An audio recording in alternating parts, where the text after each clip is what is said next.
ಮೊನ್ನೆ ನಡೆದಂತಹ by election ಒಂದು ರೀತಿ ಸರ್ಕಾರಕ್ಕೂ ಕೂಡ ಮಾಸ್ ಕಾರ್ಡ್ ಆಗಿತ್ತು. ಅದೇ ರೀತಿ ವಿಪಕ್ಷಗಳು ಕೂಡ ಯಾವ ರೀತಿಯಾಗಿ ಪಕ್ಷ ಸಂಘಟನೆ ಮಾಡ್ತಾ ಇದ್ದಾರೆ, ಯಾವ ರೀತಿಯಾಗಿದೆ ಅನ್ನುವಂಥದ್ದು. ಒಂದು ಕಡೆ ವಿಪಕ್ಷಗಳಿಗೂ ಅದು ಮಾಸ್ ಕಾರ್ಡೆ, ಅದೇ ರೀತಿ ಸರ್ಕಾರಕ್ಕೂ ಕೂಡ ಮಾಸ್ ಕಾರ್ಡ್ ಆಗಿತ್ತು. ಈ ಹಿನ್ನೆಲೆಯಲ್ಲಿ ಬಿ ಜೆ ಪಿ ಆಗಿರ್ಬೋದು, ಕಾಂಗ್ರೆಸ್ ಆಗಿರ್ಬೋದು, ಜೆ ಡಿ ಎಸ್ಸು ಕೂಡ ಮೂರೂ ಪಕ್ಷಗಳು ಬೈ ಎಲೆಕ್ಷನನ್ನು ಪ್ರತಿಷ್ಠೆಯಾಗಿ ತೆಗೆದುಕೊಂಡಿದ್ವು.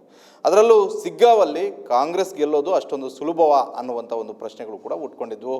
ಜೊತೆಗೆ ಹಿರಿಯ ಸಚಿವರಾದಂತಹ ಸತೀಶ್ ಜಾರಕಿಹೊಳಿ ಅವರಿಗೆ ಆ ಕ್ಷೇತ್ರದಲ್ಲಿ ಗೆಲ್ಲಲೇಬೇಕನ್ನುವಂಥ ಒಂದು ಟಾಸ್ಕನ್ನು ಕಾಂಗ್ರೆಸ್ ಹೈಕಮಾಂಡ್ ಕೊಟ್ಟಿತ್ತು.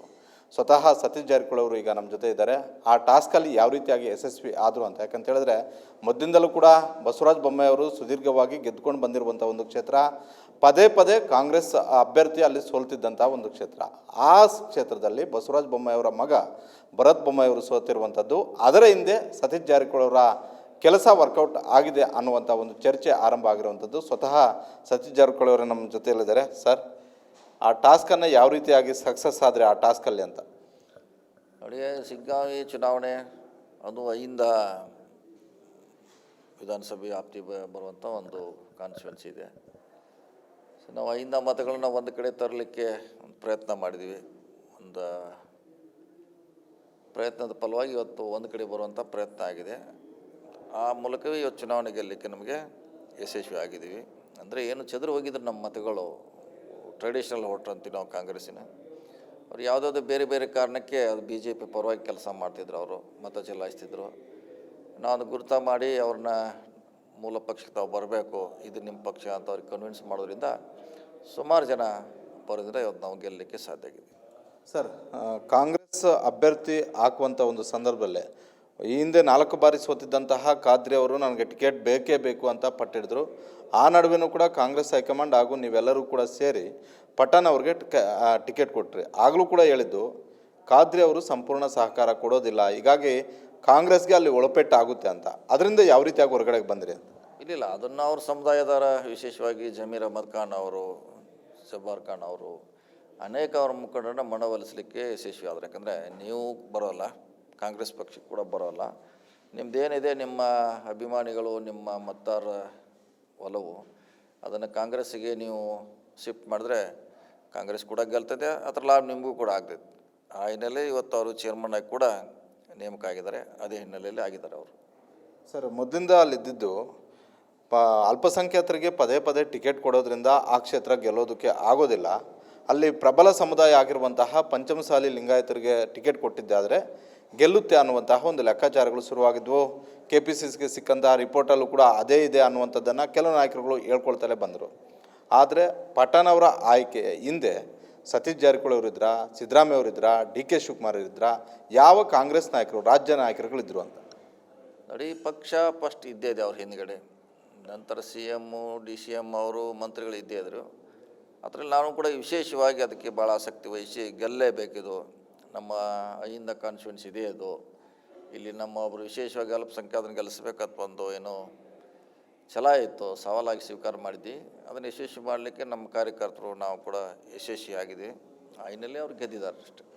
ಅಹಿಂದ ವೋಟ್ ಬ್ಯಾಂಕನ್ನು ಸಿಗ್ಗಾವಲ್ಲಿ ಮತ್ತೆ ಕಾಂಗ್ರೆಸ್ಗೆ ವಾಪಸ್ ಕರೆತರೋದರಲ್ಲಿ ಸತೀಶ್ ಜಾರಕಿಹೊಳಿ ಅವರು ಯಶಸ್ವಿ ಆಗಿದ್ದಾರೆ. ಇದನ್ನು ಇಡೀ ರಾಜ್ಯಾದ್ಯಂತ ಮುಂದೆ ಬರುವಂತಹ ಚುನಾವಣೆಗಳಲ್ಲಿ ಅಪ್ಲೈ ಮಾಡ್ತೀರಾ? ಮಾಡಬೇಕು. ಈಗ ನಾನು ಅಪೀಲ್ ಮಾಡಿದ್ದೇನೆ, ನಮ್ಮ ಪಕ್ಷ ಅಧ್ಯಕ್ಷರು, ಮುಖ್ಯಮಂತ್ರಿಗಳು ಈ ಕಡೆ ಗಮನ ಹರಿಸಬೇಕು. ಈ ರೀತಿ ಸುಮಾರು ಕಾನ್ಸ್ಟಿಟ್ಯೂನ್ಸಿ ನಮ್ಮ ರಾಜ್ಯದಲ್ಲಿ ಇದೆ. ಅಹಿಂದ ಮತಗಳು ಒಂದು ಕಡೆ ಆದರೆ ಬಹುಶಃ ಕಾಂಗ್ರೆಸ್ಸಿಗೆ ಯಾವ ಕಾಲಕ್ಕೂ ಕೂಡ ಸೋಲಿಲ್ಲ. ಅದರ ಬಗ್ಗೆ ಚಿಂತನೆ ವಿಮರ್ಶೆ ಪ್ರಾರಂಭ ಆಗಬೇಕು ಪಕ್ಷದಲ್ಲಿ. ಸೊ ಖಂಡಿತವಾಗಿ ಅನುಕೂಲ ಆಗುತ್ತೆ. 2006ರಲ್ಲಿ ಸಿದ್ದರಾಮಯ್ಯ ಅವ್ರಿಗೆ JDS ಅಲ್ಲಿ ಅನ್ಯಾಯ ಆದಾಗ ಅಹಿಂದ, ಅದು 97ರಲ್ಲಿ ಅಹಿಂದ ಶುರುವಾದರೂ ಕೂಡ ಅದಕ್ಕೆ ಪುನರ್ಜೀವ ಕೊಟ್ಟಿದ್ದು ಸತೀಶ್ ಜಾರಕಿಹೊಳಿ, ಸಿದ್ದರಾಮಯ್ಯ ಸೇರಿದಂತೆ ಹಲವು ನಾಯಕರುಗಳು. ಆದರೆ ಸಿದ್ದರಾಮಯ್ಯ ಅವರು ಅಧಿಕಾರ ಬಂದ ಬಳಿಕ ಅಹಿಂದವನ್ನು ಮರೀತಾ ಇದ್ದಾರೆ ಅನ್ನುವಂಥ ಒಂದು ಚರ್ಚೆಯು ಕೂಡ ಆರಂಭ ಆಗಿತ್ತು.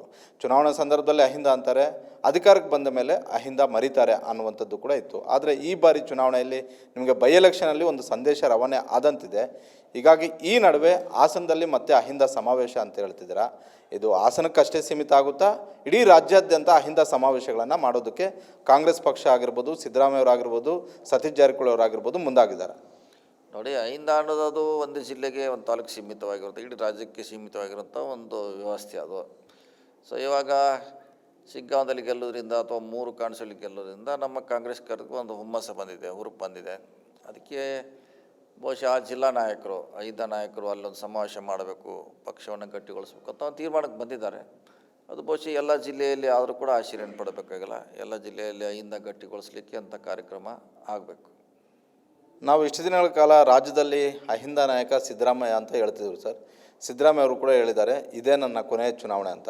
ಸಿದ್ದರಾಮಯ್ಯ ಅವರ ಸ್ಥಾನವನ್ನು ಮುಂದೆ ಸತೀಶ್ ಜಾರಕಿಹೊಳಿ ಅವರು ತುಂಬ್ತಾರ? ಖಂಡಿತವಾಗಿ ಯಾರ ತುಂಬಲೇಬೇಕು, ನಾನಾಗಿಲ್ಲದ ಯಾರ್ಯಾರು ಇರಬೇಕು. ಅದು ಒಂದು ನದಿ ಇದ್ದಾಗೆ ಒಂದನ್ನು ಒಬ್ಬರು ಕಂಟಿನ್ಯೂಟಿ ಮಾಡಬೇಕಾಗುತ್ತೆ. 6000 ಎಂದೇಳಿ ಇತಿಹಾಸ ಇದೆ. ಹಿಂದೆ ಬಂಗಾರಪ್ಪನವ್ರು ಬಂದರು, ಸಿದ್ದರಾಮಯ್ಯವ್ರು ಬಂದರು, ಮುಂದೆ ಅದರ ನಾಯಕತ್ವ ಯಾರೋ ವಹಿಸಲೇಬೇಕಾಗ್ತದೆ. ನೋಡೋಣ, ಅಂತ ಕಾಲ ಬಂದಾಗ ಅದ್ರ ಬಗ್ಗೆ ಚಿಂತನೆ ಮಾಡೋರು. ಭಾಳಷ್ಟು ಚುನಾವಣೆಗಳನ್ನು ಸೋತಿದ್ದಂತಹ ಕಾಂಗ್ರೆಸ್ ಪಕ್ಷ ಸಿಗ್ಗಾವಲ್ಲಿ ಈ ಬಾರಿ ನಿಮ್ಮ ನೇತೃತ್ವದಲ್ಲಿ ಗೆಲುವಾಗಿದೆ. ಆ ಕೊಡುಗೆಯನ್ನು ರಾಜ್ಯ ಕಾಂಗ್ರೆಸ್ಗೂ ಕೊಟ್ಟಿದ್ದೀರಾ, ಕಾಂಗ್ರೆಸ್ ಹೈಕಮಾಂಡ್ಗೂ ಕೂಡ ಕೊಟ್ಟಿದ್ದೀರಾ. ಆದರೆ ಕಾಂಗ್ರೆಸ್ ಹೈಕಮಾಂಡ್ ಸತೀಶ್ ಜಾರಕಿಹೊಳಿ ಅವರಿಗೆ ಏನು ಕೊಡುಗೆ ಕೊಡುತ್ತೆ ಅಂತ?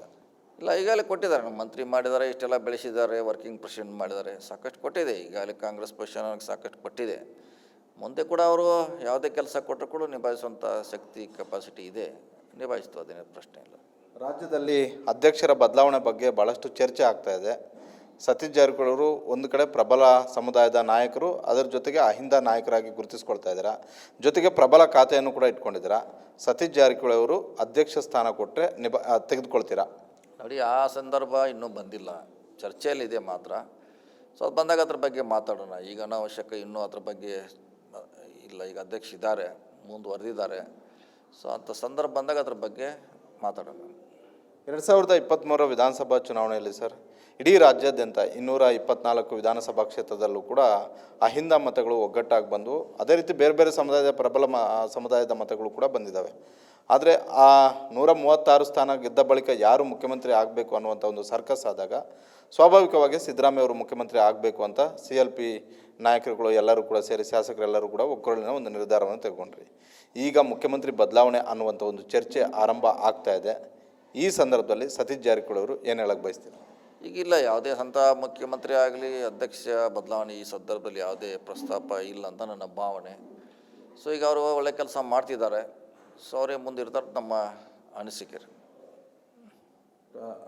ಹಾಗಾದರೆ 2.5 ವರ್ಷ ಆ ಥರದ್ದು ಯಾವುದೇ ಫಾರ್ಮುಲಾ ಇಲ್ವೇನು ಸರ್? ಹಂಗಾದರೆ ಇಲ್ಲ, ನಮಗೆ ಗೊತ್ತಿಲ್ಲ. ಸಾಕಷ್ಟು ಸರ್ ಹೇಳಿದ್ದೀನಿ ಅದ್ರ ಬಗ್ಗೆ. ನಮಗೆ 2.5 ವರ್ಷ 1 ವರ್ಷ ಅಂತ ನಮಗೆ ಯಾವುದೋ ಅದ್ರ ಬಗ್ಗೆ ನಮಗೆ ಗೊತ್ತಿಲ್ಲ. ಅದೇನಿದ್ರು ಒಂದು ಹೈಕಮಾಂಡ್ದಲ್ಲಿ, ಕೇಂದ್ರದ ವರಿಷ್ಠರ ಮಟ್ಟದಲ್ಲಿ ಚರ್ಚೆ ಆಗಿರ್ಬೋದು. ಅದು ಏನಾಗಿದೆ ಅಂತ ನಮಗೆ ಅದ್ರ ಬಗ್ಗೆ ಸ್ಪಷ್ಟ ಮಾಹಿತಿ ಇಲ್ಲವಿಲ್ಲ ಸರ್. ಒಂದು ವೇಳೆ ಸಿದ್ದರಾಮಯ್ಯ ಅವರನ್ನು ಇಳಿಸುವಂಥ ಒಂದು ಕೆಲಸ ಕಾಂಗ್ರೆಸ್ ಹೈಕಮಾಂಡ್ ಮಾಡಿದ್ದೇ ಆದರೆ ಅವರ ಸ್ಥಾನವನ್ನು ಸತೀಶ್ ಜಾರಕಿಹೊಳಿ ಅವರು ತುಂಬಬೇಕು ಅನ್ನುವಂಥ ಒಂದು ಲೆಕ್ಕಾಚಾರಗಳು ಶುರುವಾಗಿದ್ದಾವೆ.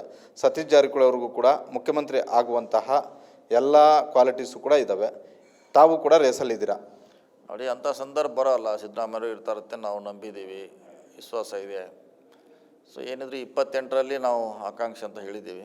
ಆ ಕಡೆ ಹೆಚ್ಚು ಗಮನ ಕೊಡ್ತೀವಿ ನಾವು. 2028 ಅಷ್ಟೊತ್ತಿಗೆ ಹಾಗಾದ್ರೆ ರಾಜ್ಯಾದ್ಯಂತ ಅಹಿಂದ ಮತ್ತೆ ಪುನರ್ಸ್ಥಾಪಿಸ್ತೀರ? ಪುನರ್ಸ್ಥಾಪಿಸ್ತೀವಿ, ಎಲ್ಲ ಕಡೆ ಪ್ರವಾಸ ಮಾಡ್ತೀವಿ. ಸೊ ಎಲ್ಲರೂ ವಿಶ್ವಾಸ ತೆಗೆದು ಹೆಂಗೆ ಶಿಗ್ಗಾಂವಿಯಲ್ಲಿ ಗೆಲ್ಲಲಿಕ್ಕೆ ಪ್ರಯತ್ನ ಮಾಡಿದ್ವಿ, ಅದೇ ರೀತಿ ರಾಜ್ಯದಲ್ಲಿ ಮಾಡಲಿಕ್ಕೆ ಪ್ರಯತ್ನ ಮಾಡ್ತೀವಿ. Thank you sir.